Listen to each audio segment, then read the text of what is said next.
Hello, Nose Creek and community. I am here today to read you guys a special story for the Terry Fox Run. So this story is called Terry Fox and Me.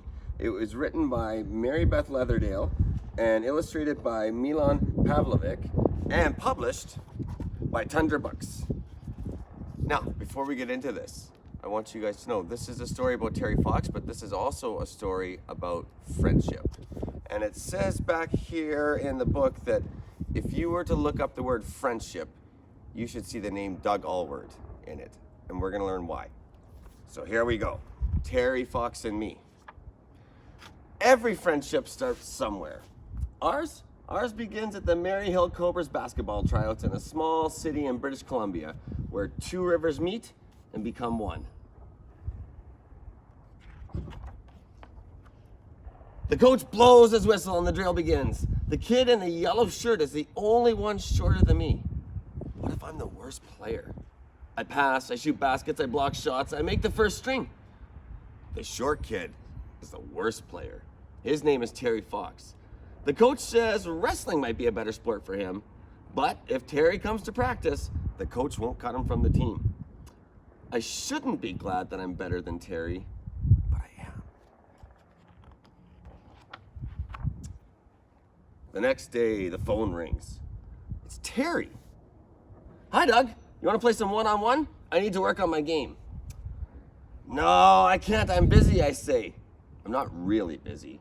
I just don't want to play with the worst kid on the team. But a week later, Terry's still calling. This guy won't give up. And I like to win.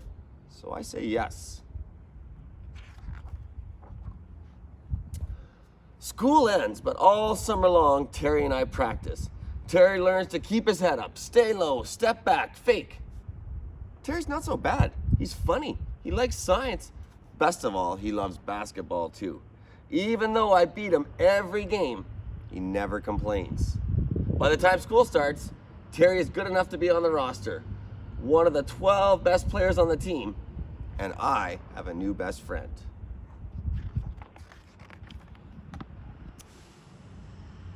Before long, we're in high school.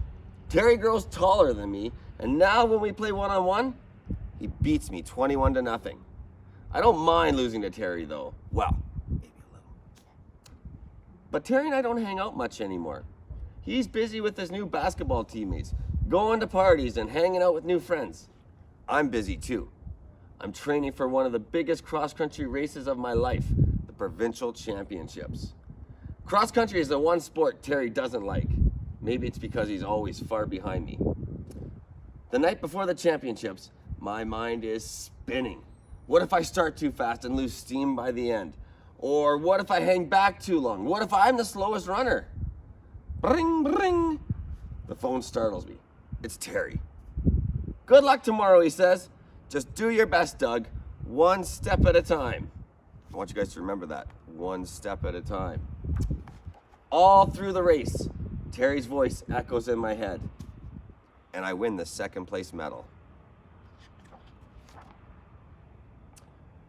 When university starts, Terry and I drive to the campus in his old beat-up car.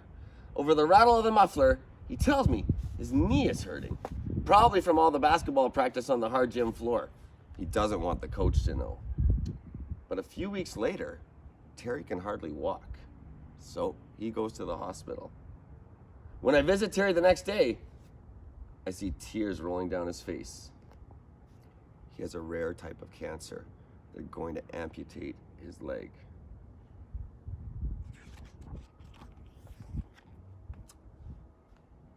Terry's the best athlete I know. What can he do with only one leg? But Terry says not to feel sorry for him. Losing his leg is just a new challenge. After his operation, he shows me a magazine article about a guy with one leg who ran the New York City Marathon. Maybe I'll run across Canada, he says. And you know what? I believe him.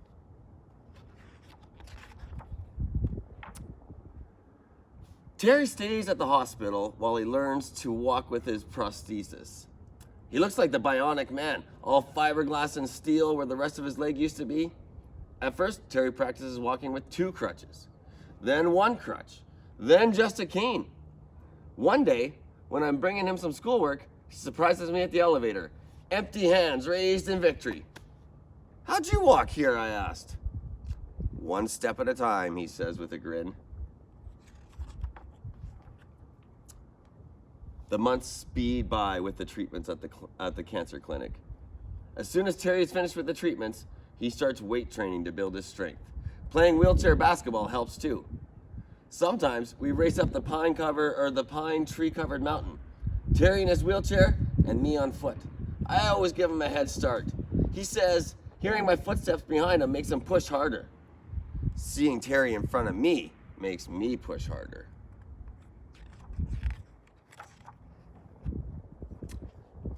Terry tells me a secret. He wants to run across Canada to raise money for cancer research. Will you help me train? I tell him to start slow, run a little farther each day, give his body time to recover. In a year or two, he'll be ready.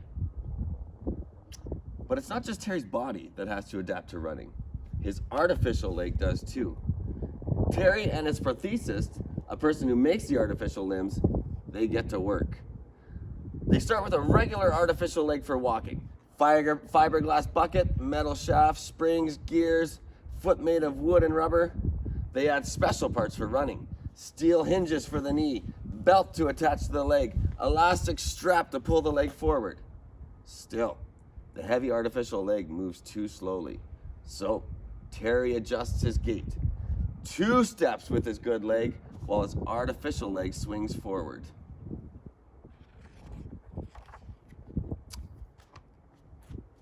Even with the new leg, running is very painful for Terry, but that doesn't stop him.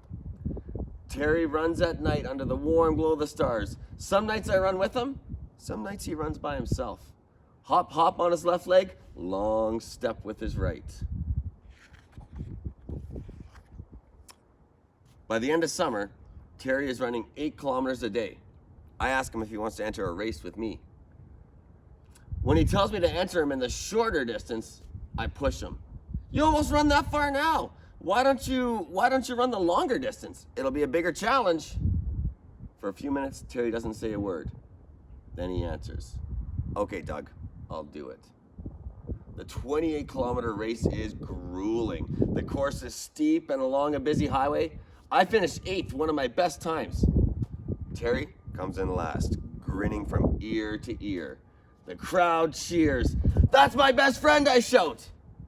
Because if it's the truth, it's not really bragging.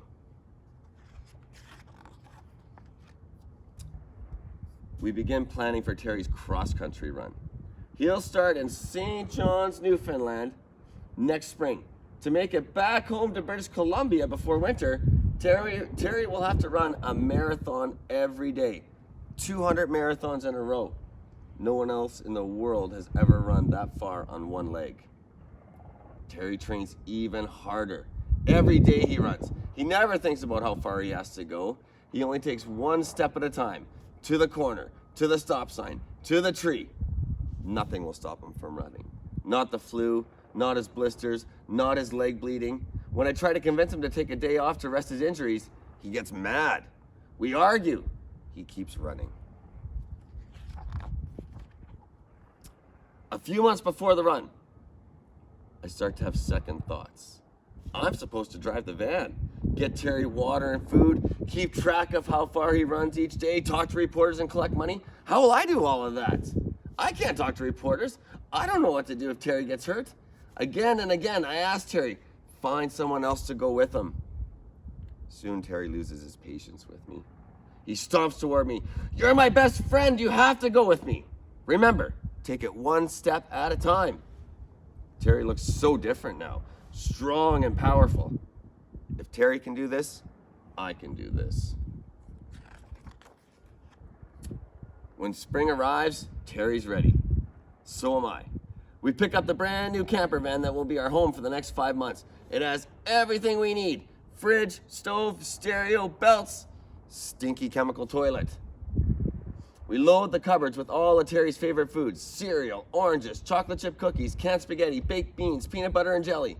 We gather all of Terry's running gear: 8 pairs of running shoes, 5 white t-shirts, 4 pairs of gray socks, 3 artificial legs, and 1 lucky sock. Our great adventure begins in a large city in Newfoundland where the island coastline meets the strong rolling tides. Side by side, we stand on the rocky shore.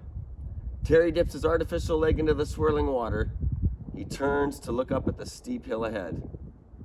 "Just do your best, Terry," I smile, "one step at a time." Then he starts to run. The end.